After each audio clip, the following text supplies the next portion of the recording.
Previous class में सिर्फ myotonic dystrophy के बारे में मैंने इतनी सी बात बोली थी कि ये है तो ठीक, ऑटोसोम लिंक्ड डिजीज जरूर है, बट ये थोड़ा सीवियर केस इस वजह से हो जाता है क्योंकि यहाँ पे डोमिनेंट वर्ड लगा हुआ है। वर्ड क्या लगा हुआ है आपके पास? Dominant disorder. और अभी तक हमने जितने भी देखे हैं रिसेसिव डिसऑर्डर देखे हैं, ठीक है। इसके पहले आपने जो सा भी देखा, चाहे वो ऑटोसोम लिंक्ड था या फिर सेक्स लिंक्ड था, जो भी डिसऑर्डर्स थे, ठीक है, सब हमने कैसे देखे थे? सारे डिसऑर्डर्स हम लोगों ने देखे थे कि वो सब रेसेसिव थे, लेकिन डोमिनेंट मैंने आपको एक भी बताया नहीं था। एनसीईआरटी में एक्सप्लेनेशन नहीं है, पेडिग्री चार्ट है, लेकिन एक्सप्लेनेशन नहीं है, तो पूछा जाता है क्वेश्चन, तो मैंने सोचा मैं ये करा देती हूँ। दिया हुआ है, जब आपने मेंडेलियन डिसऑर्डर्स के एग्जांपल्स जिस पेज पे नोट करे हैं उसमें मैंने ये आपको मेंशन कराया हुआ, ठीक है। असाइनमेंट क्वेश्चन तो खैर डिस्कस करने की कोई जरूरत नहीं है क्योंकि आप ही ने क्वेश्चन भी किया था और आंसर भी आप ही लोगों ने किया था, ठीक है। क्या लिखा है उस पर ध्यान मत दीजिए, या आप खुद से लिख सकते हैं। मैं समझाना स्टार्ट करती हूँ, देखिए ध्यान दीजिए। जैसे होता है ना, कोई आपसे पूछता है, ठीक है, जैसे कोई बीमारी या डिसऑर्डर होता है, तो कई बार बहुत सारे डिसऑर्डर्स जैसे कोरोना वायरस, अगर मैं पूछूं आपसे कि किस पार्ट को इन्फेक्ट करता है बॉडी के, तो आप बोलेंगे it's a kind of respiratory tract infection, बोलेंगे ना? यही बोलेंगे ना? मतलब इसमें हमारा रेस्पिरेटरी सिस्टम जो है, इसी में कुछ ना कुछ दिक्कत आती है, ठीक है। कॉमन लैंग्वेज में अगर मैं समझाऊं आपको, तो सबसे पहला क्वेश्चन यहाँ पे यही अराइज होता है कि what is myotonic dystrophy and what do you understand by the term myotonic dystrophy, ठीक है। तो एक चीज तो खैर यहाँ पे भी क्लियर है कि ये भी क्या है कि इनहेरिटेड टाइप ऑफ डिसऑर्डर है। ये भी क्या है? इनहेरिटेड टाइप ऑफ डिसऑर्डर है, इसमें कहीं कोई दिक्कत नहीं है, ये भी इनहेरिटेड है, मतलब पेरेंट से बच्चे में जाएगा। और ये क्या करता है? ये मसल्स को अफेक्ट करने का काम करता है। अब एक क्वेश्चन यहाँ पे ये अराइज होता है कि जब ये मसल्स को अफेक्ट करेगा तो बाकी बॉडी सिस्टम्स को कैसे अफेक्ट करने का काम करेगा? तो आपके जितने भी बॉडी पार्ट्स हैं, जब आप 9th क्लास में टाइप्स ऑफ मसल्स पढ़ रहे थे, है ना, जैसे स्ट्रिएटेड, अनस्ट्रिएटेड, कार्डियक मसल, तो आपके पास वहां पे कंक्लूजन क्या निकला था? कंक्लूजन, जैसे मैं रफ वर्क करके थ्रू एक चीज मैं आपको समझाती हूँ। जैसे हम लोग यहाँ पे मसल्स की बात करते हैं, ठीक है, तो आपके पूरे बॉडी पार्ट्स में, ठीक है, चाहे आप स्ट्रिएटेड मसल्स देखें, चाहे आप क्या देखें, स्ट्रिएटेड मसल्स देखें, चाहे अनस्ट्रिएटेड मसल्स देखें, जिसको स्मूथ मसल्स भी आप बोलते थे, है ना, 9th क्लास का टॉपिक है ये। चाहे आप स्ट्रिएटेड बोले, चाहे आप अनस्ट्रिएटेड मसल्स बोले, या फिर आप कार्डियक मसल्स बोले, या फिर आप क्या बोले, कार्डियक मसल्स बोले। मेरा ये मतलब नहीं है, और ना ही मैं आपको यहाँ पे ज्यादा पैनिक करूंगी ये तीनों टाइप फिर से पढ़ा के, ये है भी नहीं इस टॉपिक का। लेकिन एक बात मैं जरूर आपको बताना चाहूंगी कि ये जब तीनों टाइप आपने पढ़े थे, तो आपको एक बात समझ आई थी कि आपकी जो फुल बॉडी है, आपकी जो क्या है, फुल बॉडी है, ठीक है, पूरे बॉडी में आपकी पूरी फुल बॉडी कैसे बनी है? तो आपकी फुल बॉडी बनी है किस चीज से? मसल से मिलके बना हुआ, और किसी न किसी टाइप का मसल जो है वो उस बॉडी पार्ट में प्रेजेंट है, उस बॉडी पोर्शन को बनाने का काम कर रहा है। ये सब कुछ सीखा था आपने, ठीक है। तो अब ऑब्वियस है कि जब आप मसल्स को डिस्टर्ब कीजिएगा तो उसकी वजह से, मसल के डिस्टर्ब होने की वजह से क्या होता है? मशीनरी। मशीनरी का मतलब फिजियोलॉजी। जब हम मशीनरी बोलते हैं, मशीनरी का मतलब बायोलॉजी में क्या होता है? फिजियोलॉजी, ठीक है। तो आपकी बॉडी का जो फिजियोलॉजिकल फंक्शन है वो भी अफेक्ट होना स्टार्ट हो जाता है, ठीक है। क्या होता है कि जिन वैसे लोग, मतलब people who have myotonic dystrophy have muscle wasting and weakness in their lower legs, hands, neck and face that get worse over time. मतलब कि जैसे जैसे टाइम बीतता जाएगा, यहाँ पे उल्टी कंडीशन है ना, जैसे जैसे यहाँ पे टाइम बीतता जाएगा वैसे वैसे इसकी कंडीशन जो है और बेकार होती चली जाती है। क्या मतलब है इसका? साइन और सिम्टम जो है वो बाद के एजेस में देखने को मिलते हैं। अब ये यहाँ पे एक नई कहानी निकल के सामने आ रही है। मतलब वो बंदा जब 20 साल में होगा, यानी कि 20s 30s, 20 से 30 के बीच में, 30 से 40 के बीच में, तब वहां पे मायोटोनिक डिस्ट्रॉफी जो है वो दिखनी स्टार्ट हो जाती है। फिर वो बंदा बोलेगा भाई मैं तो इतना एक्सरसाइज कर रहा हूँ, मैं इतना खा रहा हूँ, सारी चीजें ठीक है, सब कुछ क्लियर है, बट फिर भी हमारी बॉडी के अंदर कोई डेवलपमेंट नहीं है। ठीक है, अब एक चीज और है कि सब में एक जैसा नहीं होगा। अगर मान लीजिए कि ये पेडिग्री में चलता चला आ रहा है, मतलब generation after generation after generation after generation अगर ये मूव कर रहा है, ठीक है, तो जरूरी नहीं है कि सब में एक ही टाइप का मायोटोनिक डिस्ट्रॉफी होता है। सब में क्या होगा, थोड़ा थोड़ा ये डिफरेंट टाइप का भी हो सकता है। ठीक है, चलिए नेक्स्ट पेज पे मैं मूव करती हूँ। इसके लिए मैं एक और पॉइंट लिख देती हूँ। ठीक है, लिखिए मेरे साथ साथ। ये पेज हो गया क्या, नोट कर लिया आपने? कर लीजिए इसको, अभी तो बस समझाया है मैंने, इसको नोट कर लीजिए। नोट हो जाए फिर मुझे बताइए, फिर मैंने, हाँ, नेक्स्ट पेज पे फिर मूव करती हूँ।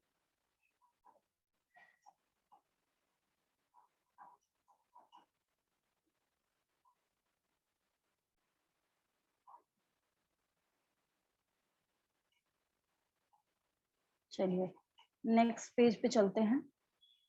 देन अगली चीज क्या है इसमें, important thing is that the severity of, मतलब कितना सीवियर ये केस होगा, है ना, the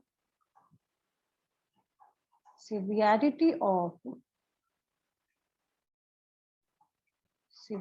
of myotonic dystrophy. Myo मतलब क्या होता है, मसल होता है, MYO, जहां भी ये वर्ड लगा रहे इसका मतलब है वो मसल से रिलेटेड टर्म आपको बताया जा रहा है। डिस्ट्रॉफी मतलब आपको पता ही है ना। मायोटोनिक डिस्ट्रॉफी ये वैरी करेगा, varies widely, varies widely among those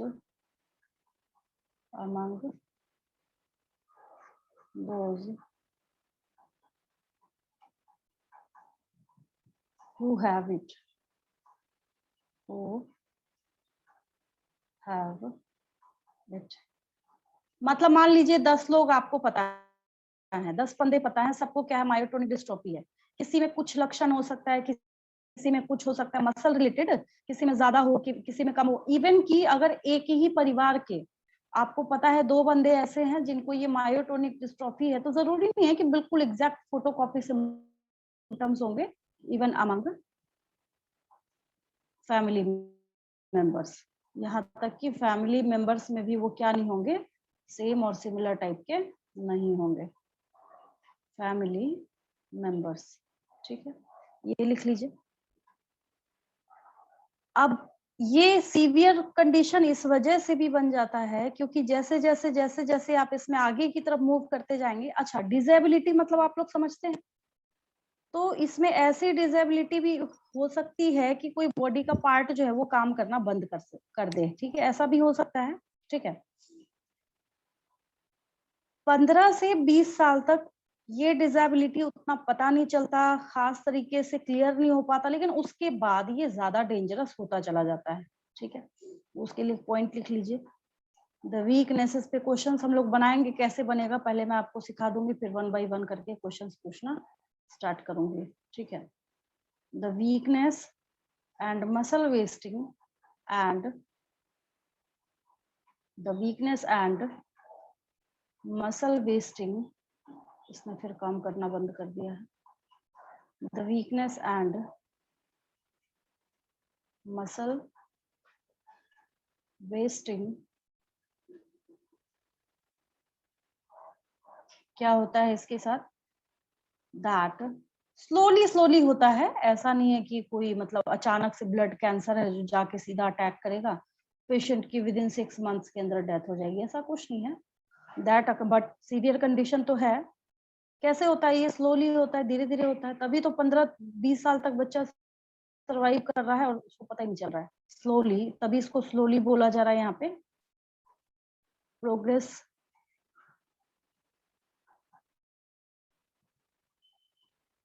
to the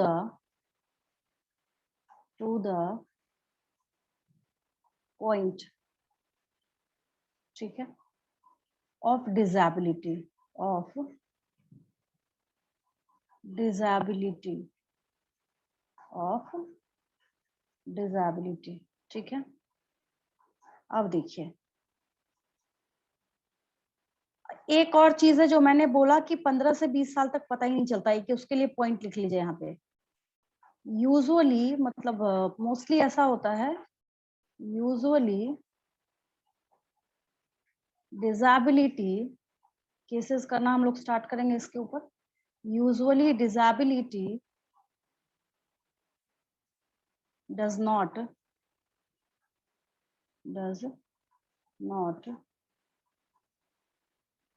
become severe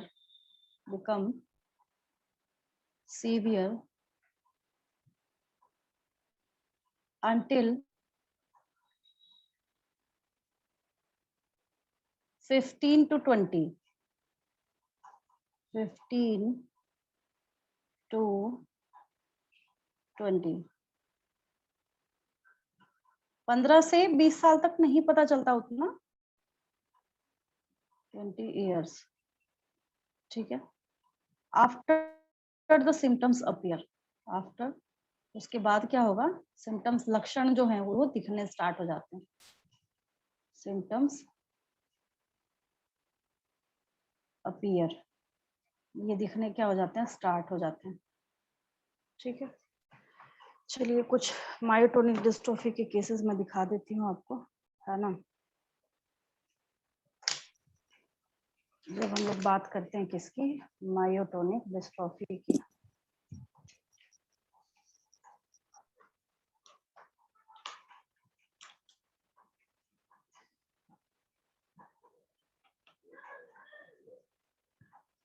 Ayesha आवाज जा रही है आपको? आयशा? Yes ma'am. आवाज जा रही है? Yes ma'am. पिछली क्लास में आवाज नहीं आई थी आपकी, क्वेश्चन नहीं बोला था आपने, क्यों? यस मैम, इधर बहुत ज्यादा बारिश हो रहा था जिसकी वजह से ना नेटवर्क कट जा रहा था बार बार।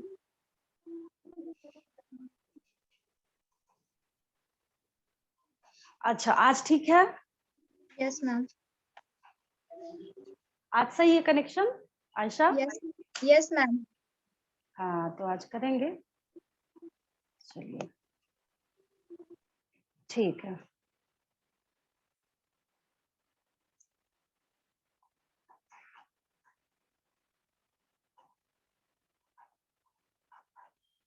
मसल्स डीजेनरेशन का शिकार ये पेशेंट है, दिख रहा है आपको यहाँ पे, ठीक है। बहुत तरीके का होता है ये, जितनी चर्चा करी जाए, और कितने सारे, अगर मैं आपको ऐसा बोलूं कि कितने सारे इसके सिम्टम्स है, लक्षण है ना, तो गिनते गिनते थक जाइएगा आप, है ना।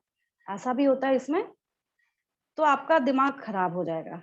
क्या है ये रीजन, क्या है, मैंने आपको पहले ही समझाया। कौन सी बात समझाई मैंने आपको, कि मायोटोनिक डिस्ट्रॉफी अपने आप में सफिशिएंट है आपको समझाने के लिए कि जहां पे आपकी बॉडी में डिफरेंट वैरायटी। अच्छा, आपकी बॉडी का कोई ऐसा पार्ट है क्या जहां मसल प्रेजेंट नहीं है, बताइए तो, सोचिए तो, कोई ऐसा पार्ट है? नहीं, हर जगह पे मसल्स अवेलेबल है, सारी चीजें हैं। यहाँ पे क्या है, सारे फीचर्स और सारे सिम्टम्स जो है यहाँ पे आपको दिख रहे हैं, किसके, मायोटोनिक डिस्ट्रॉफी के। कैंसर रिस्क भी होगा इसको, मसल वेस्टिंग, माइग्लिया भी टर्म बोला जाता है उसको। हाँ, तो ये सारे, अब जैसे फ्रंटल बाल्डनेस यहाँ पे लिखा हुआ है, ठीक है, मतलब कि बाल नहीं है, पता ही आपको। फिर यहाँ पे बहुत सारे, जैसे हार्ट में भी, क्यों, कार्डियक मसल्स नहीं है क्या, मायोटोनिक डिस्ट्रॉफी है, तो जब मसल्स को अफेक्ट कर रहा है तो ऑब्वियस है वो हर तरीके से क्या करेगा, डिस्टर्ब करने का काम करेगा, कुछ ना कुछ वहां पे प्रॉब्लम क्रिएट करेगा। अगर मेल है, मान लीजिए यहाँ पे मेल का केस बना हुआ है, ठीक है, यहाँ देखिए लिख रहा है इनफर्टिलिटी टेस्टिकुलर अट्रोफी, लिख रहा है ना, कि वहां पे प्रॉपर स्पर्मेटोजेनेसिस जो है वो नहीं होगा। तो ये सारी चीजें जो है वो बारी बारी से आपको देखने को मिलती हैं। तो सिम्टम और लक्षण की तो बात ही मत कीजिए। और ये धीरे धीरे कैसे पता चलता है, जैसे जैसे एज इंक्रीज होता जाता है वैसे वैसे ये सिम्टम जो और अपना खतरनाक रूप लेता चला जाता है। ठीक है, बाकी तो बहुत सारे फोटोज दिखाए जा रहे हैं यहाँ पे मायोटोनिक डिस्ट्रॉफी के रिगार्डिंग। ठीक है, बहुत अच्छा ये है। क्रोनिक का क्या मतलब होता है, कोई बताएगा आप में से जल्दी से फटाफट? What do you understand by the term chronic? Chronic का मतलब बताएगा कोई आप में से? कोई भी बोलिए, क्रोनिक का क्या मतलब है? जो लंबे समय तक चले। जब कोई बोलता नहीं है तो मुझे शक हो जाता है कि पता नहीं मेरी आवाज जा रही है कि नहीं जा रही। जा रही है आवाज मेरी? Yes ma'am.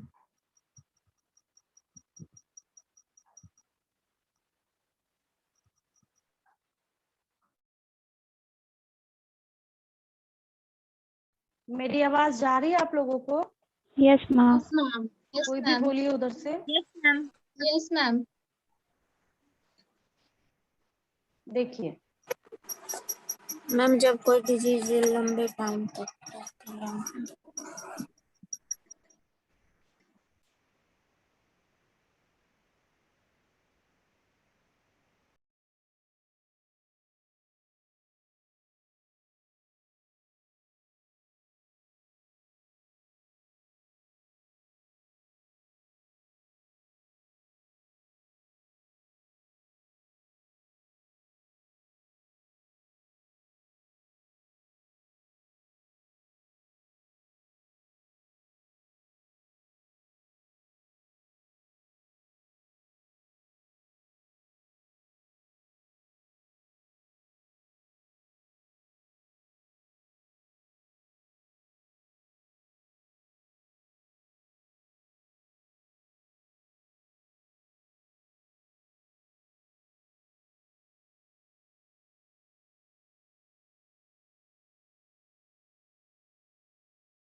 अब मेरी आवाज जा रही है? Yes ma'am. हाँ, ये ना विदाउट एनी रीजन कट हो गया था, पता नहीं कैसे अपने आप ये डिस्कनेक्ट हो गया। हाँ, मैं ये पूछ रही थी कि क्रोनिक का मतलब पता है किसी को? मैम जो लंबे समय तक जब चले। लंबे समय तक कोई बीमारी हो। हाँ, मतलब कि क्रोनिक हुआ, क्रोनिक का मतलब है स्टोरी ओवर। अक्यूट है तो अभी ठीक हो गया। जैसे मान लीजिए आपके किसी फ्रेंड को सर्दी खांसी हुई, कोल्ड कफ हुआ, ठीक है, तो आप ऐसा तो नहीं रहे, कोई आपको फोन करके बोलेगा तो फिर आप ऐसा तो नहीं बोलेंगे उसको बड़ी दुख की बात है तुम अब नहीं रहोगे, ऐसा थोड़ी बोलते हैं हम लोग, नहीं ना। तो क्रॉनिक अगर कहीं पे बोला जा रहा है तो उसका मतलब ये है कि अब ये उसके साथ थ्रू आउट द लाइफ रहेगा, यही मतलब है ना। क्रोनिक डिसऑर्डर जहां हो गया, जैसे हेल्थ एंड डिजीज चैप्टर में आपको पढ़ाऊंगी, आपने फलेरियल पेशेंट्स को देखा होगा। फलेरिया कई लोगों को देखा होगा आपने, कई बार ऐसा होता है यस कि मैम। हम चलते फिरते रहते हैं तो स्टेशन पे भी कई लोग हम लोग को दिख जाते हैं जिनका लोअर लिम्ब काफी मोटा होता है ना, बहुत ज्यादा फैटी होता है वो। Yes ma'am. हाँ, तो यहाँ पे ये क्या है, क्रोनिक डिसऑर्डर है। क्या है ये, सबसे यहाँ पे चौंकाने वाली बात ये है, और मैंने जो पॉइंट वहां पे लिखा है ये भी यहाँ पे यही दे रहा है, हाईली वेरिएबल। ये क्या है, बहुत ज्यादा इसमें आपको वैरायटीज देखने को मिलती हैं, बहुत ज्यादा ये क्या है, वेरिएबल है। और मल्टी सिस्टमिक डिजीज है, मतलब डिफरेंट डिफरेंट पर्सन में डिफरेंट डिफरेंट ये डिजेबिलिटी को शो करने वाली बीमारी है, ठीक है। जैसे डायबिटीज के दो टाइप होते हैं, पता है ना आपको, डायबिटीज बहुत कॉमन है आजकल के केस में। डायबिटीज बहुत कॉमन है, डायबिटीज के दो टाइप है, मैं आपको एक समझाने के लिए एग्जांपल बता रही हूँ, ठीक है। पहला डायबिटीज 1 जो होता है वो पूरे ऑल ओवर वर्ल्ड में 5% लोगों को होता है जिसमें बॉडी में इंसुलिन सिक्रीट ही नहीं होता। ऐसी साधारण भाषा में बता रही हूँ, डायबिटीज नहीं पढ़ रहे हैं हम लोग अभी, ठीक है। और डायबिटीज 2 जो होता है वो 95% लोगों को होता है, उसमें इंसुलिन बनता तो है बट बहुत सारे फिजियोलॉजिकल डिसऑर्डर्स की वजह से वहां पे बॉडी उसका इस्तेमाल नहीं कर पाती, ठीक है। एग्जैक्टली उसी तरीके से यहाँ पे मायोटोनिक डिस्ट्रोफी जो है इसकी भी दो टाइप है, कुछ नहीं है, मायोटोनिक डिस्ट्रोफी का अलग से कोई नाम नहीं पढ़ना है यहाँ पे आपको, ठीक है। तो यहाँ पे इसके दो टाइप इसके बेसिस पे किए गए हैं कि कैसे अफेक्ट करता है। जैसे एज फॉर एग्जांपल, मैं एग्जांपल बता रही हूँ बस, ऐसा नहीं कि आप लोग भी डायबिटीज लिख के आ जाएं इसके बदले, ऐसा नहीं करना है। मैं बस एग्जांपल के तौर पे यहाँ पे आपको समझाने का काम कर रही हूँ, ठीक है। एक बार देखती हूँ स्क्रीन शेयर बंद करके ये काम करता है या नहीं करता है। इसको पता नहीं क्या दिक्कत है, इसको जूम का जैसे स्क्रीन शेयर स्टार्ट होता है इसमें डिसेबिलिटी इस ऐप में आनी स्टार्ट हो जाती है। चलिए ठीक है, मैंने तो लगा ही रखा है, मेरे पास दूसरा एक तरीका है उसको कराने का, समझाने के लिए, जो मैंने पिछली क्लास में फॉलो करा था।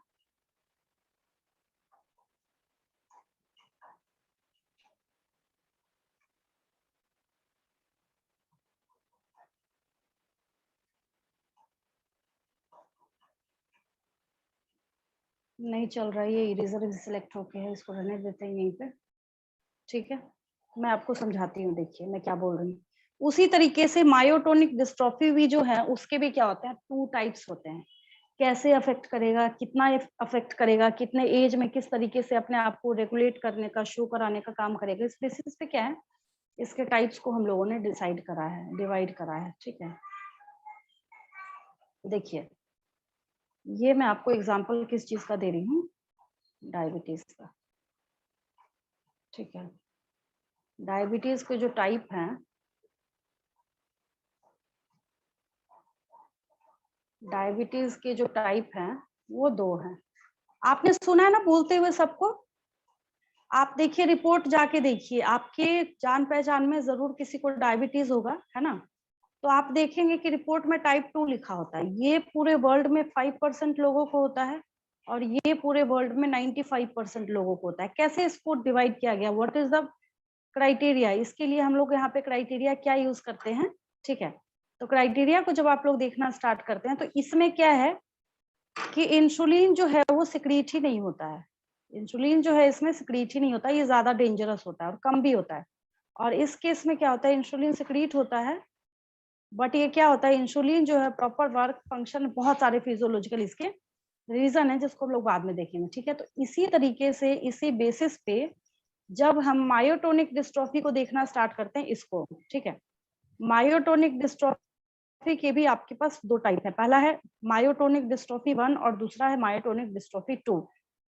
अब आपसे क्वेश्चन पूछा जाएगा, जैसे मान लीजिए 4 ऑप्शंस आपको दे दिए गए, ठीक है, एक यहाँ पे क्या है, स्टीनर्ट डिजीज, इसका दूसरा नाम है मायोटोनिक डिस्ट्रॉफी 1 का, और मायोटोनिक डिस्ट्रॉफी 2 का नाम क्या है, इसको बोलते हैं प्रॉक्सिमल मायोटोनिक मायोपैथी। ठीक है, दोनों में क्या फर्क है, बहुत साधारण भाषा में यहाँ पे लिखा हुआ है, बहुत कॉमन है, मैं समझा ही रही हूँ आपको। ठीक है, इसको शॉर्ट में हम लोग, अब इसका अगर हम लोग क्या करें, यहाँ पे इसको अब्रीविएट करेंगे तो ये टर्म निकलेगा, तो प्रॉक्सिमल है यहाँ पे, क्या है, प्रॉक्सिमल। तो प्रॉक्सिमल का PRO हमने यहाँ पे लिख दिया। मायोटोनिक मायोपैथी के लिए M एंड कैपिटल M, दोनों कैपिटल M हमने यहाँ पे मेंशन कर दिया। अब कॉमन लैंग्वेज में यहाँ पे सुनिए क्या होता है। अब यहाँ पे जो पेशेंट है ये सीवियर कंजेनाइटल फॉर्म में है। ठीक है, कुछ माइल्डर फॉर्म भी हो सकते हैं इसमें। अगर डिस्ट्रॉफी 2 आपको कहीं पे देखने को मिलती है, इसका दूसरा नाम क्या है, प्रॉक्सिमल मायोटोनिक मायोपैथी। ठीक है, ये काफी रेयरर है, कैसे डायबिटीज 1 मैंने बोला वो काफी रेयरर है। तो आपसे एक क्वेश्चन नीट के एग्जाम में पूछा जाएगा, which of the following type of myotonic dystrophy is the rarer case. ठीक है, myotonic dystrophy 1, myotonic dystrophy 2, both myotonic dystrophy 1 and myotonic dystrophy 2, है ना। तो ये क्या है, मायोटोनिक डिस्ट्रॉफी 2 जो है it is a rarer case. ठीक है, और यहाँ पे कुछ माइल्डर साइंस तो होते हैं, और उसके साथ जो पर्सन है वो जिंदगी भर क्या करता है, वहां पे इजिली सरवाइव करता है, दैट इज मायोटोनिक डिस्ट्रॉफी 2। ठीक है, हालांकि इतने डिटेल में आपको जानना नहीं है। अब हम लोग इसके पेडिग्री एनालिसिस की बात करेंगे, जो आपकी एनसीईआरटी किताब ने दिया है उसको समझने की कोशिश करेंगे। ठीक है, यहाँ देखिए, पहले तो मैंने आपको ये समझाया, इसका बेसिक समझाया यहाँ पे, कि जो इसके पर्सन्स हैं, जहाँ पे आपको क्या देखने को मिलता है कि ये कैसे हैं, यहाँ पे अफेक्टेड तो हैं, और लेकिन ये लेट एज में क्या कर रहे हैं उसको शो करने का काम करते हैं। 20s 30s लेट के जो स्टेजेस हैं उसमें ये आपको देखने को मिलते हैं। ठीक है, इसके साइंस और सिम्टम्स जो है आपको लेट एजेस में देखने को मिलते हैं। ठीक है, अब हम लोग इसके पेडिग्री चार्ट की बात करते हैं जो एनसीईआरटी ने हम लोग को दिया है। देखिए, pedigree analysis of myotonic dystrophy.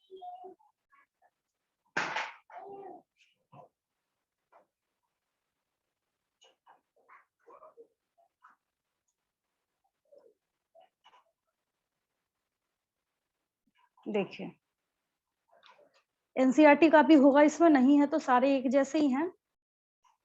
सबसे ज्यादा ये एनसीईआरटी का है, दिस वन।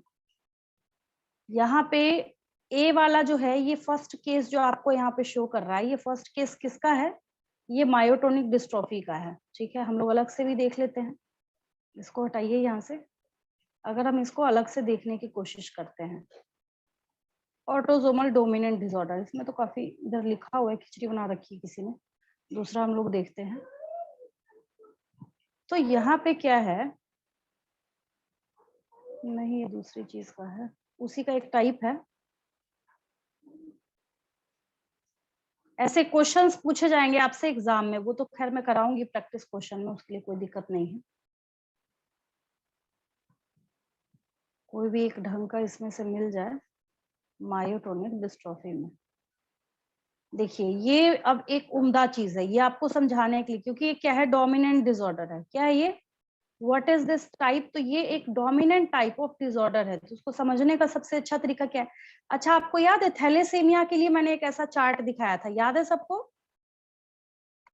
थैलेसीमिया के लिए मैंने ऐसा ही एक पेरेंट का और जो आगे की जनरेशन है उसके लिए मैंने ऐसा एक चार्ट दिखाया था, याद है आप लोगों को? यस है ना? यस एग्जैक्टली हाँ, तो इससे थोड़ा क्लियर होगा। जो आपके डाउट्स होंगे ना दिमाग में रहे सही कहीं भी, वो इससे आपको क्लियर हो जाएगा। ठीक है, मान लीजिए इसकी बात करते हैं हम लोग, ये है दिस वन। काफी छोटा है बट आपको कलर दिख रहा होगा, बाकी और किसी चीज से मतलब नहीं है, लिखने पर मत जाइए, वो तो फिर आपको आ जाएगा समझ में। ठीक है, अगर हम लोग यहाँ पे बात करते हैं किसके, कि यहाँ पे जो मदर है ये अफेक्टेड है। मदर क्या है यहाँ पे, अफेक्टेड है। ये आपको दिख रही है यहाँ पे, ये मदर कैसी है, अफेक्टेड है। ठीक है, देन हम लोग क्या देखते हैं, ये फादर जो है ये क्या है, अनअफेक्टेड है। ठीक है, अगर ऐसा केस रिसेसिव ट्रेट में होता तो क्या बच्चों में बीमारी जा सकती थी या नहीं जा सकती थी? आपसे मैं क्वेश्चन पूछ रही हूँ, जवाब दीजिए। No ma'am. बात समझ रहे हैं क्यों बोला आपने यहाँ पे नो? मैंने पूछा हाँ, अगर रिसेसिव केस होता ये कभी भी आगे के जनरेशन में नहीं जा सकता था, बट हाँ अगर ये डोमिनेंट केस है तो ये यहाँ पे अश्योर करता है कि ये जो डिजीज है, डिसऑर्डर है, ये नेक्स्ट जनरेशन तक जाएगा। ठीक है, अब देखिए, तो क्योंकि आपने इसका ऑलरेडी पनेट स्क्वायर बना रखा है इसको समझने के लिए, अफेक्टेड मदर है, अनअफेक्टेड फादर है। फादर क्या है यहाँ पे, अनअफेक्टेड। याद है पिछली क्लास में रफ वर्क करके मैंने दोनों के बीच में डिफरेंसेस बताए थे आपको, याद है आप लोगों को? ठीक है, तो आपसे Yes, पूछा जाएगा कि क्या मायोटोनिक डिस्ट्रोफी को इनहेरिट किया जा सकता है अगर एक ही पार्टनर हेट्रोजाइगस हो तो उसके लिए मैंने एक ही लाइन लिखा था पिछली क्लास में। तो इसको जब आपने बना के देखा था तो आपके सामने सेम यही रिजल्ट जो है वो निकल के आया था। ठीक है, अब इसके लिए आप लोग क्या करते हैं, जब आप पनेट स्क्वायर बनाते हैं, जब आप क्या करते हैं इसके लिए पनेट स्क्वायर बनाना स्टार्ट करते हैं, ठीक है, तो आपको वहां पे एक बहुत अच्छी बात देखने को मिलती है। क्या आपको वहां पे दिखता है कि वो जो डिसऑर्डर है कौन सा, मायोटोनिक डिस्ट्रोफी का। ठीक है, तो उसके लिए हमने ऐसे बनाया था उसको, जैसे मैंने क्या किया, यहाँ पे मेल है और फीमेल है, जो केस अभी यहाँ पे दिया हुआ है, जो अभी एग्जैक्टली हम लोगों को यहाँ पे केस दिया है, हम उसी की बात कर रहे हैं। ठीक है, इसी की बात कर रहे हैं हम लोग। मेल आपको क्या दिया है, नॉर्मल दिया है। फीमेल क्या दिया गया आपको यहाँ पे, अफेक्टेड है। क्या यहाँ पे, अफेक्टेड है। अफेक्टेड का मतलब सिर्फ हेट्रोजाइगस बिठा दीजिए काफी है, सिर्फ हम लोग क्या करते हैं इसको हेट्रोजाइगस केस बिठा दीजिए, इतना ही काफी है। नॉर्मल का मतलब, अब हाँ यहाँ पे इस चीज की गारंटी है, मायोटोनिक डिस्ट्रोफी में इस चीज की गारंटी है कि जो नॉर्मल है वो भी होमोजाइगस है। इसमें कोई दिक्कत किसी को? मैं क्या बोल रही हूँ, मायोटोनिक डिस्ट्रोफी में इस चीज की गारंटी है कि जो नॉर्मल है वो भी होमोजाइगस है। जैसे as for example colour blindness के केस में क्या था कि अगर मान लीजिए फीमेल का केस हम लोग लिख रहे हैं ऐसे, कलर ब्लाइंडनेस में एक एक्स के ऊपर सी बैठा हुआ है, तो ये नॉर्मल थी ना फेनोटिपिकली? बात समझिए, नॉर्मल थी या नहीं थी? Yes ma'am. है ना? yes, ये जो फीमेल है ये नॉर्मल थी, कैरियर थी, बट क्या, हाँ कैरियर थी बट क्या थी, नॉर्मल थी। जहां मेरी बात समझ नहीं आए मुझे टोक दीजिएगा, ठीक है? तो फर्क समझिए। मैं ज्यादा इसलिए डिफरेंशिएट करने की कोशिश कर रही हूँ क्योंकि मैं अगर ले जा रही हूँ आपको थोड़े हाई लेवल पे, तो वहां पे मेरी रिस्पॉन्सिबिलिटी बढ़ जाती है कि आपको थोड़ा माइन्यूटली वो चीजें समझ आए। फर्क समझिएगा दोनों में। क्वेश्चंस यहीं से बीच में से ही आपका दिमाग चेक करने के लिए आपसे पूछा जाएगा, ठीक है। अगर हम किसी डोमिनेंट डिसऑर्डर में बोलते हैं नॉर्मल, तो दैट मीन्स कि नॉर्मल को गारंटी देना पड़ेगा कि भाई मैं भी होमोजाइगस हूँ। और अगर अफेक्टेड है तो just according to law of dominance इसको कैसा होना पड़ेगा, हेट्रोजाइगस होना पड़ेगा। बात समझ आई? Yes, sir. यहाँ फीमेल में हेट्रोजाइगस केस है। हेट्रोजाइगस केस का मतलब है एक एक्स के ऊपर सी बैठा हुआ है, ठीक है। तो ये फिनोटिपिकली नॉर्मल है। फिनोटिपिकली क्या है, ये नॉर्मल है। लेकिन जब इसकी बात कर रहे हैं तो ये फिनोटिपिकली क्या है, इसको बीमारी हो गई। ये फिनोटिपिकली अफेक्टेड है। ये फिनोटिपिकली क्या है, अफेक्टेड है। ये कंप्लीट हो गया यहाँ पे। और जब हम लोग इसकी बात करते हैं तो ये फिनोटिपिकली क्या है, नॉर्मल है, ठीक है। बहुत जमीन आसमान का फर्क है। क्या होगा जब आप एक ऑटोसोमल डोमिनेंट डिसऑर्डर के बारे में डिस्कशन करना स्टार्ट करेंगे। तो कैसे बनाया है इसने, फिर वो फोटो देखिएगा, आपको सारी चीजें वहां पे क्लियर हो जाएंगी। मैं उसको ऐसे यहाँ पे लाने की कोशिश कर रही थी, ये थोड़ा इधर हुआ ही नहीं। शायद इसको छोटा करें हम, तो ये वाला मूव करेगा क्या? हाँ ये कर सकता है। हाँ हो गया। अब ये यहाँ चला जाएगा।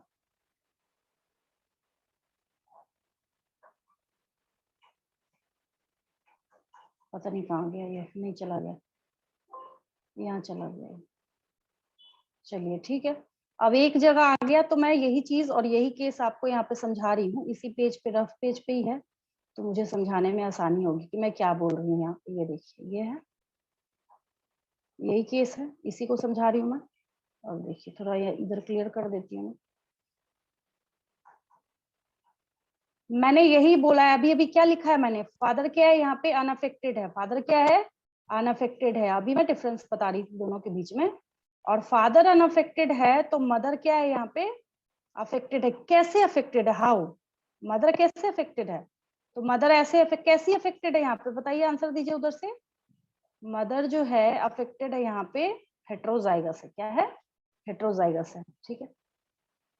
तो इसका जब हम लोग पनेट स्क्वायर बनाते हैं, इसका क्या करते हैं हम लोग, पनेट स्क्वायर बनाते हैं, ठीक है। क्योंकि इसको ये शो करना है कि अगर एक ही पे बैठे तो ये कोई तबाही ला सकता है कि नहीं ला सकता। इतनी छोटी सी बात इसको समझानी है, ठीक है। इसके लिए हम लोग क्या करेंगे यहाँ पे, अब इसका पनेट स्क्वायर बनाएंगे। पनेट स्क्वायर जो बनाएंगे, मेल है, मेल को ही आपने नॉर्मल दिया है, फादर जो है नॉर्मल बिठा दीजिए। फिर यहाँ पे क्या है, फीमेल है, ठीक है। फीमेल को क्या करना है आपको, हेट्रोजाइगस अफेक्टेड बता देना है, ठीक है।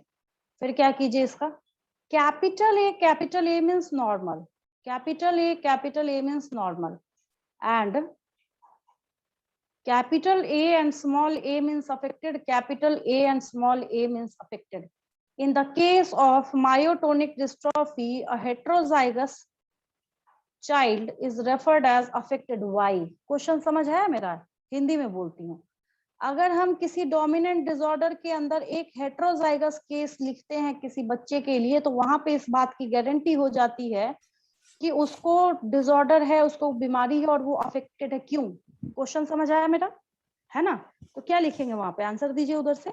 इस केस के लिए क्या लिखेंगे आंसर? मैम क्योंकि आंसर हेट्रोजाइगस, बोलिए कोई भी आप में से। मैम क्योंकि Heterozygous. अफेक्टेड अगर होता है तो वो हेट्रोजाइगस होता है डोमिनेंट केस में। हाँ वही, यही पूछा मैंने, जो बोल रहे हैं सही है। हाँ हाँ, क्योंकि लॉ ऑफ डोमिनेंस काम कर रहा है यहाँ पे। यहाँ पे क्या काम कर रहा है, लॉ ऑफ डोमिनेंस काम कर रहा है। यही मैं पूछना चाह रही हूँ आपसे, जैसे एमसीक्यू बना के पूछा जाए या फिर सब्जेक्टिव क्वेश्चन आपसे पूछा जा रहा है ना, तो वहां पे आपको आंसर ये देना है कि क्योंकि यहाँ पे लॉ ऑफ डोमिनेंस फॉलो हो रहा है। ऐसा नहीं कि आंख बंद करके बैठा रहेगा, बोलेगा भाई ठीक है कोई बात नहीं, जैसा मतलब हो रहा था रेसेसिव केसेस में, यहाँ पे चलो तुमको थोड़ा सा डिस्काउंट दे देते हैं, ऐसा नहीं बोला जाएगा इसको। अब देखिए इसको, इस केस को इसके साथ मैच करते हैं, ठीक है। अब क्लियर है। अब मुझे नहीं लगता किसी बच्चे को डाउट होगा। देखिए क्या बनाया था मैंने यहाँ पे, ये अनअफेक्टेड चाइल्ड बनाया था, ये Yes, दूसरा क्या निकला, अनअफेक्टेड चाइल्ड, ये वाला, ये 1 and 2 इसकी स्टोरी ओवर, ठीक है। फिर इसको देखते हैं, अफेक्टेड वाले को देखते हैं। ये देखिए अफेक्टेड चाइल्ड और ये देखिए अफेक्टेड चाइल्ड। तो इस फोटो का प्रूफ पनेट स्क्वायर के थ्रू मैंने आपको दे दिया, और जिससे क्या होगा कि आपको और अच्छे तरीके से चीजें समझ आएंगी और यहाँ पे बात ये क्लियर होगी कि हाँ मायोटोनिक जो डिस्ट्रॉफी है यहाँ पे क्या होता है, कैसे होता है, किस तरीके से होता है, ठीक है। अब क्वेश्चन पूछा Yes, ma'am. जाएगा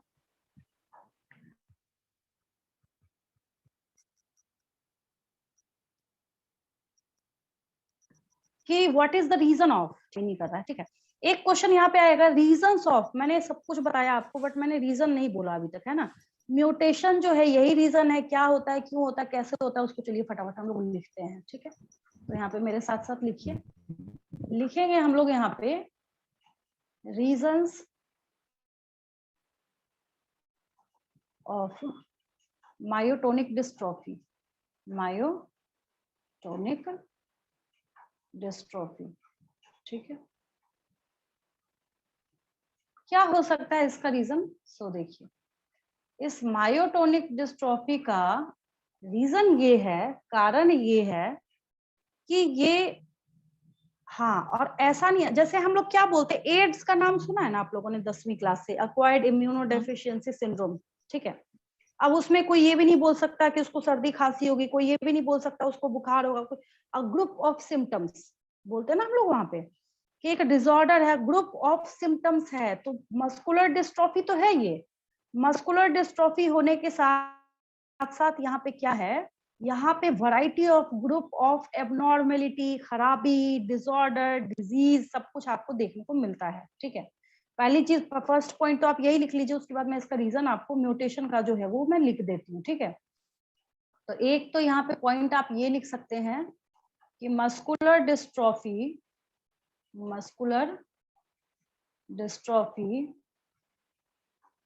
is a group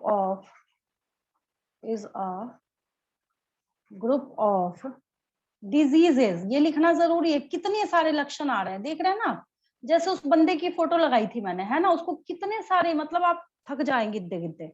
अब क्या क्या हम काउंट करें, तो आप लिख दिए यहाँ पे शॉर्टकट में ग्रुप ऑफ डिजीजेस, ठीक ठीक है। क्या करता है ये,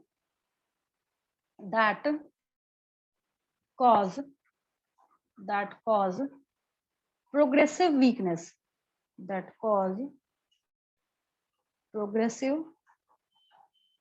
progressive weakness, ये तो पता ही है आपको, कमजोरी तो होगी जब मायोटोनिक की डिस्ट्रॉफी है तो। And loss of muscle mass, कैसे, मतलब ऐसे बंदे आपको दिख रहे थे, हड्डियां हड्डियां दिख रही थी बस, है ना। And loss of muscle mass, ठीक है, ये हो गया। देन रीजन, यहाँ तो रीजन मैंने लिखा है बट जेन्युइन अगर हम तरीके से बात करें तो एक्चुअल में ये तो एक इंट्रोडक्शन तो मैंने दे ही दिया था ऊपर में कि क्या होता है। रीजन ये है इसका कि यहाँ पे बेसिकली क्या होता है, इन muscular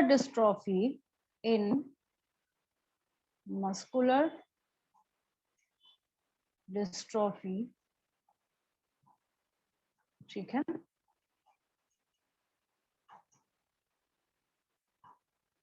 abnormal genes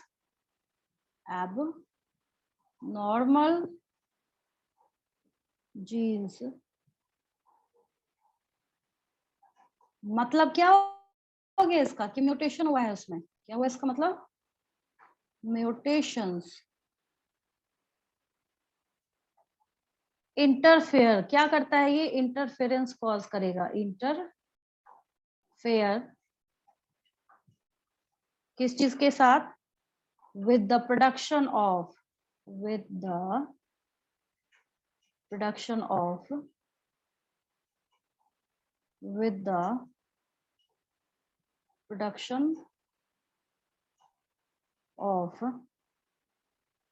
proteins. Ma'am. अच्छा, आपने देखा है जब आप जिम ज्वाइन करते हैं, मतलब कोई बंदा जब करता है जिम ज्वाइन, ठीक है, बॉयज ज्यादा करते हैं, लड़कियां कम करती है। हाँ बोलिए। म्यूटेशन के बाद क्या लिखे? बोलिए। म्यूटेशन के बाद क्या लिखे हैं रीजन? Mutations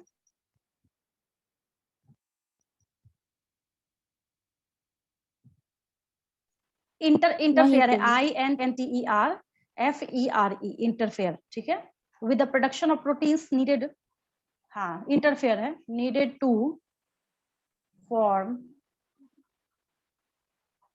healthy muscle.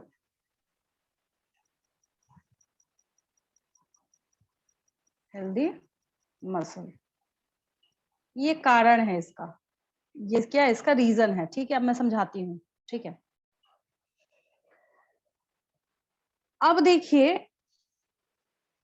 यहाँ पे मस्कुलर डिस्ट्रॉफी में क्या है, इसके रीजन को, कारण को अगर हम लोग समझना स्टार्ट करते हैं। कोई आपसे पूछे, मान लीजिए आपके गांव में, आपके विलेज में, जहां पे भी आप रहते हैं, ठीक है, कोई या विलेज का कोई पर्सन आपसे पूछता है कि तुम मुझे बताओ कि मायोटोनिक डिस्ट्रॉफी का क्या कारण होता है, ठीक है। वो आपसे साधारण भाषा में पूछ रहा है, आप उसको ऐसे इंग्लिश झाड़िएगा, उसको समझ नहीं आएगा, है ना। तो कॉमन लैंग्वेज में आप इस बात को समझिए, मस्कुलर डिस्ट्रॉफी में क्या होता है, जो प्रोटीन आपकी बॉडी में हेल्दी मसल को बनाने के लिए रिस्पॉन्सिबल होता है, वो डिस्टर्ब होता है। अब मान लीजिए ये क्या है, आपका क्रोमोसोम है, ठीक है। मैंने आपको अभी तक सिखा रखा है, आपके हेयर कलर से लेके आपके स्किन टोन तक सबको एक्सप्रेस, रिप्रेजेंट सब करने का काम कौन करता है? जीन करता है। कौन करता है? जीन करता है, ठीक है। ये क्या है? जीन है। What is this? जीन है। क्लियर है? अब ये जीन क्या करेगा? एक प्रोटीन को एक्सप्रेस कर रहा है। जीन क्या करेगा? एक प्रोटीन को एक्सप्रेस कर रहा है। ये प्रोटीन क्या करेगा? हेल्दी लिख देती हूँ। ये प्रोटीन क्या करेगा? Healthy muscle formation. क्या करेगा ये? Healthy muscle formation. ये हेल्दी मसल्स को आपकी बॉडी में बनाने का काम करेगा। अब थोड़ा उल्टा चलते हैं यहाँ से। जैसे कैसे फिनाइल कीटोन्यूरिया में आपने सीखा था कि एक फिनाइल अलानिन हाइड्रोक्सिलेज को आपने गायब कर दिया तो अर्थ का अनर्थ हो गया। तो यहाँ पे क्या हो रहा है, ये जो नॉर्मल बेचारा जीन था, ठीक है, ये जीन, इसकी शक्ल बदल गई। वाई?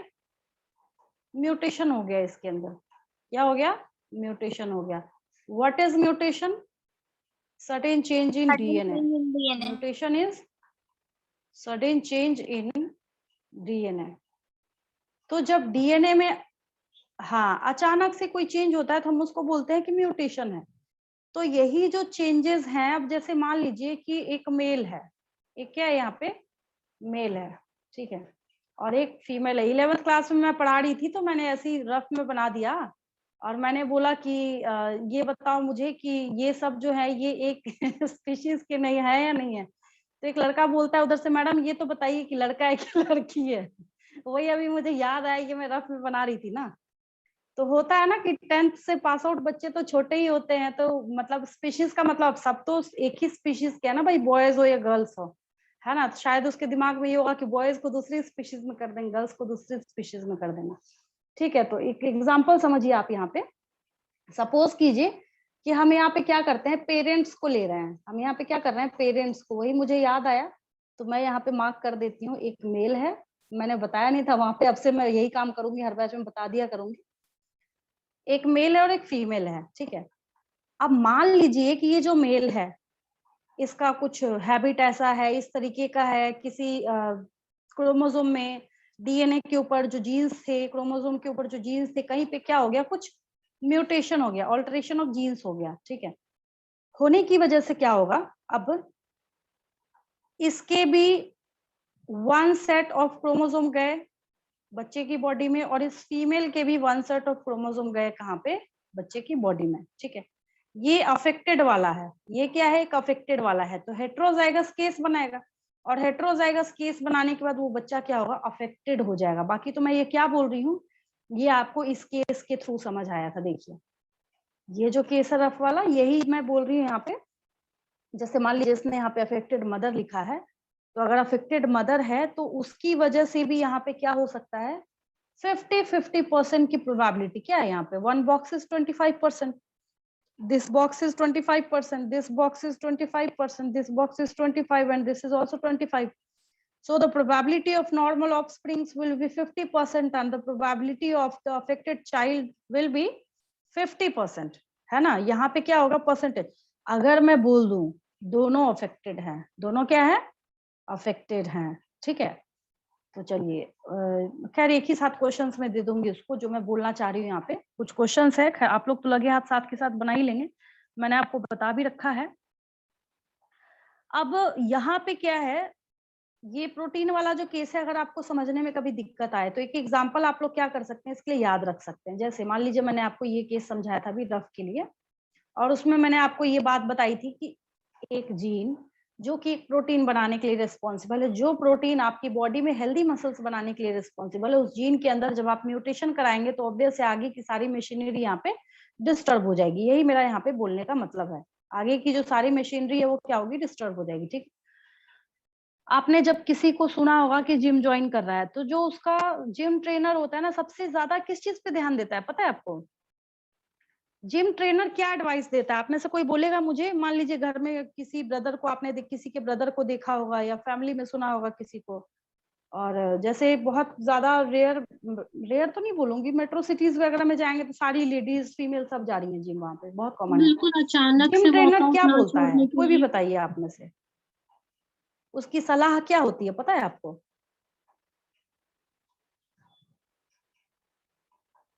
हाँ, और वन बाय वन करके सब बोलिए, जो भी आता है दिमाग में बोलिए, फिर मैं एक और इंटरेस्टिंग बात बताऊंगी यहाँ पे, और सोचिए और क्या बोल सकते हैं। मैम क्या पूछी हैं? देखिए एक चीज समझिएगा यहाँ पे क्या बोलना चाह रही हूँ मैं। मैंने पूछा कि जिम ट्रेनर जो है उसके पास अगर कोई पर्सन जाता है, ठीक है, मतलब उसको अपना कोई कोई ऐसा गया जिसको हेल्दी रहना है, कोई ऐसा गया जिसको वेट कम करना है, कोई ऐसा गया जिसको डायबिटीज है, डॉक्टर ने बोला भाई जाओ तुम वर्कआउट ज्यादा करो, है ना। कोई ऐसा है जिसको डॉक्टर ने बोला आपको फिजिकल वर्क करना बहुत जरूरी है, मसल्स का कोई रिलेटेड प्रॉब्लम है, उसको जिम ट्रेनर क्या सलाह देता है, ये पूछ रही हूँ मैं। Ma'am protein rich food consume करने के लिए। बात समझ आई मेरी? देखिए मैं बताती हूँ क्या होता है यहाँ। हाँ बोलिए। हाँ ठीक है, वेरी गुड। क्यों, रीजन क्या है इसका, यही पूछना चाह रही थी मैं, रीजन क्या है इसका? मैम प्रोटीन बॉडी बिल्डिंग ये में हेल्प प्रोटीन आया ना करता यहाँ है। पे, चलिए बहुत अच्छी बात बोली आयुषी ने। प्रोटीन रिच फूड को कंज्यूम करने के लिए, बायोलॉजी का मतलब क्या है कि और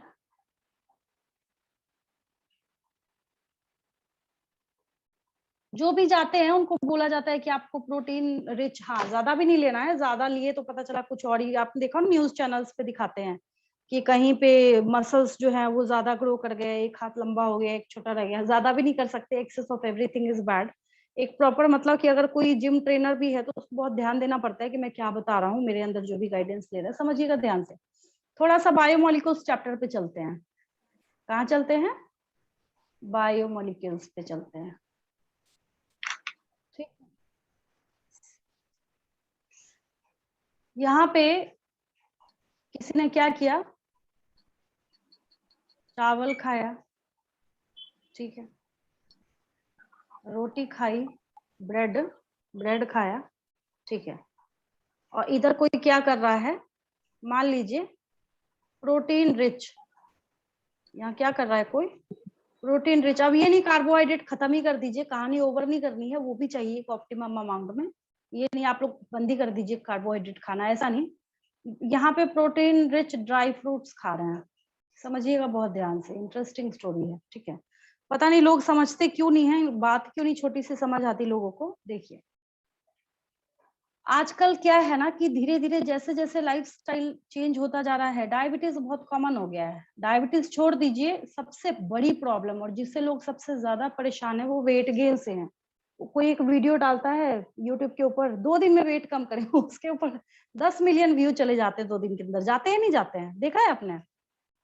अगर कोई डाल दे कि 2 डेज के अंदर या बिना वर्कआउट के वेट कम करे तो उस पर देखिए कितने व्यूज जाते हैं। सब परेशान है, सबको वही बहुत अट्रैक्टिव दिखने का शौक है, ठीक है। हाँ बिल्कुल, इनमें कार्बोहाइड्रेट्स होता है। क्या होता है इनमें? कार्बोहाइड्रेट्स होता है, ठीक है। और प्रोटीन रिच मैंने यहाँ पे पहले लिख दिया, यहाँ है कहानी प्रोटीन की। दोनों मैक्रोमोलिक्यूल्स आपको बायोमोलिक्यूल्स में पढ़ाए हैं, यस और नो? कार्बोहाइड्रेट भी मैंने आपको पढ़ाया है, प्रोटीन भी पढ़ाया है। जिन बच्चों ने नहीं पढ़ा कोई बात नहीं, एक छोटी सी बात याद कीजिए, कार्बोहाइड्रेट्स जो कि पॉलीसैकेराइड्स की कैटेगरी में आते हैं, इसको जब आप तोड़ते हैं तो आपको ग्लूकोज मिलता है। इसको आपको क्या मिलता है? ग्लूकोज मिलता है। प्रोटीन को तोड़ते हैं तो क्या मिलता है? Amino acids. Amino acid. Protein को तोड़ते हैं तो क्या मिलता है? एमिनो एसिड्स मिलता है। याद आ गया इसको? हाँ हाँ, कार्बोहाइड्रेट को तोड़ते हैं तो मिलता है C6H12O6, और प्रोटीन को तोड़ते हैं तो ये अमीनो एसिड जो है आपको ये मिलता है, ठीक है। आपको क्या है वहां पे? ये मिलता है, ठीक है, कोई दिक्कत नहीं इसमें। आपकी बॉडी में रिपेयरिंग का काम, डेवलपमेंट का काम ये करता है, लेकिन ऐसा भी नहीं हो कि इतना ज्यादा दे दिया आपने कि वो हार्मफुल हो गया आपके लिए। Excess of everything is bad. और यहाँ पे जब किसी बंदे का वेट बढ़ता है, पता चला प्रोटीन कंजम्पशन कुछ है ही नहीं उसका, protein consumption is nil, zero, दाल है ही नहीं उसके डाइट में, बहुत सारी चीजें जो भी XYZ है प्रोटीन कंटेनिंग, ठीक है, आपको सब पता है, ठीक है। बट ये ग्लूकोज जो है वो उसके डाइट में कम है, मतलब ज्यादा है, ठीक है। तो अब जब ग्लूकोज का अमाउंट आप ज्यादा बढ़ाइएगा तो आपको पता है कि ये क्या करता है, ये ग्लूकोज जो है ये वेट गेन में हेल्प करता है, पता है ना आपको? अब गया शुगर पेशेंट, गया डायबिटीज के डॉक्टर के पास, डायबिटोलॉजिस्ट के पास, ठीक है, बोला कि भाई देखिए सर, हम तो चावल खा रहे हैं, रोटी खा रहे हैं, सब्जी खा रहे हैं, दाल खा रहे हैं, मतलब प्रोटीन कम है, ज्यादातर क्या है कार्बोहाइड्रेट है वहां पे। मैं चीनी को हाथ भी नहीं लगाता या लगाती, जो भी पेशेंट है, लेकिन फिर भी मेरा शुगर बढ़ा जा रहा है। बात समझ रहे हैं जो मैं बोल रही हूँ? मेरी बात समझ आ रही होगी आपको? पेशेंट कह रहा है कि मैंने शुगर को हाथ भी नहीं लगाया, शुगर को मैंने हाथ भी नहीं लगाया, लेकिन फिर भी मेरा शुगर बढ़ गया, क्योंकि उसको ये पता नहीं है कि कार्बोहाइड्रेट टूट के खुद ही शुगर बनाता है। अगर वो कार्बोहाइड्रेट कंजम्पशन रखता है तो जब डाइट चार्ट बनता है उसका, प्लस जो वेट लॉस करने वाले हैं वो, तो उनको वहां पे बोला जाता है कि प्रोटीन रिच सप्लीमेंट्स आपको, सप्लीमेंट का ये मतलब नहीं कि सुबह से लेकर शाम तक, सुबह दोपहर शाम एक एक टैबलेट खा के रह गए, नहीं, मतलब खाने पीने की चीजें ही होनी चाहिए, ठीक है। प्रोटीन रिच चीजें आपको ज्यादा खानी है। कितना लेना है कार्बोहाइड्रेट? आपको जितना कैलोरी लेने को बोला गया बस उतना ही, उससे ज्यादा नहीं लेना है कि भरपेट खा लिया एकदम कि सुबह खाए अब दिन भर का काम हो गया, वैसा तो लेना ही नहीं है। वैसे डाइजेस्टिव एंजाइम्स भी आपके प्रॉपर काम नहीं करते। डाइजेशन चैप्टर आपका क्योंकि पिछले साल कटा हुआ था, इस बार 11th वाले बच्चों के साथ कीजिएगा तो आपको पता चलेगा, बहुत मिरेक्युलस चैप्टर है अपने आप में, उसमें भी सारी चीजें, मैं हर चैप्टर में बायोमोलिक्यूल सेंटर कर देती हूँ, करती हूँ नहीं करती हूँ, है ना। और होने को ये बायोमोलिक्यूल्स है, बट फिर भी आपको सुनने में इंटरेस्टिंग लगता होगा, है ना, जिससे बच्चे डरते हैं बहुत ज्यादा, अरे बायोमोलिक्यूल्स आ गया। तो ये धीरे धीरे जब मैं हर चैप्टर में कहीं ना कहीं से जोड़ के आपको इंट्रोडक्शन दूंगी तो अपने आप इंटरेस्ट आएगा आपका।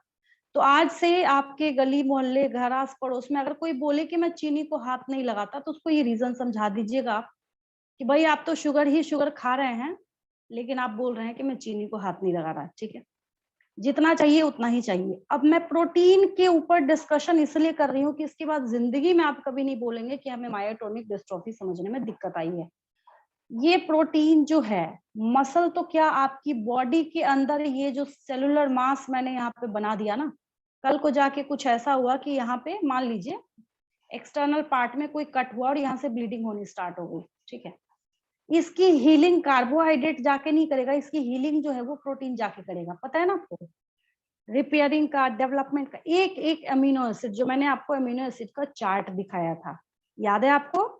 एक एक अमीनो एसिड जो है अलग अलग जगहों पे लगेगा, जाके फिट होगा, सबका अलग अलग काम वहां पे ऑर्गेनाइज किया गया है। जैसे आपकी फैमिली में एक सिस्टम होगा कि भाई ये बच्चे हैं, इसका काम पढ़ने का है, फादर है इनका काम जॉब करने का, मदर है इनका काम हाउसवाइफ का है, या मदर भी वर्किंग है तो उसके साथ इनका ये भी काम है, इनके साथ इसका, सबका जॉब डिसाइडेड है। एग्जैक्टली उसी तरीके से जितने भी अमीनो एसिड्स नेचर में पाए जाते हैं 20 टाइप्स के, सबका हमारी बॉडी में कुछ ना कुछ काम पहले पता लगाया गया है, तब उनको इस कैटेगरी में डाला गया, वरना ह्यूमन तो एक ऐसी चीज ना पढ़े जो उनके काम की ना हो, है ना। जो उनके काम की नहीं हो वो एक भी चीज ऐसी नहीं पढ़ते, जो चीजें काम की होती है वही चीज एजुकेशन में डाला जाता है, ठीक है। तो ये प्रोटीन जो है, इस प्रोटीन को एक्सप्रेस, अब आपको क्या लगता है प्रोटीन का जितना कंजम्पशन या जो भी चीजें हैं, जो भी जिस तरीके से बनना था, अब एक स्टोरी तो ये भी है ना, अभी अगले चैप्टर में मैं आपको बताने वाली हूँ, प्रोटीन की कहानी यही खत्म नहीं होती, कुछ तो आप बाहर से ले रहे हैं और कुछ ऐसे भी जिसको हम लोग नॉन एसेंशियल प्रोटीन्स बोलेंगे, जो हमें बाहर से खाने पीने की जरूरत नहीं है, जो कि हमारी बॉडी डीएनए से आरएनए और आरएनए से प्रोटीन ये खुद बना रहा है।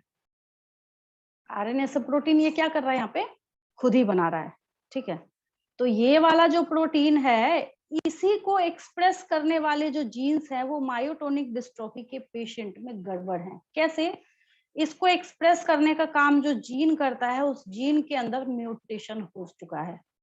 तो अगर मैं आपसे एक नंबर के लिए क्वेश्चन पूछूं कि what is the reason of myotonic dystrophy, तो वहां पे आपको आंसर बोलना है कि myotonic dystrophy occurs due to mutation in a specific type of gene which is responsible for specific protein. Answer समझ आया मेरा? And that protein which is responsible for formation of normal healthy muscles. अब clear है इतनी कहानी के बाद? अब ठीक है? Yes ma'am. Yes ma'am. समझ आई मेरी बात? Yes ma'am.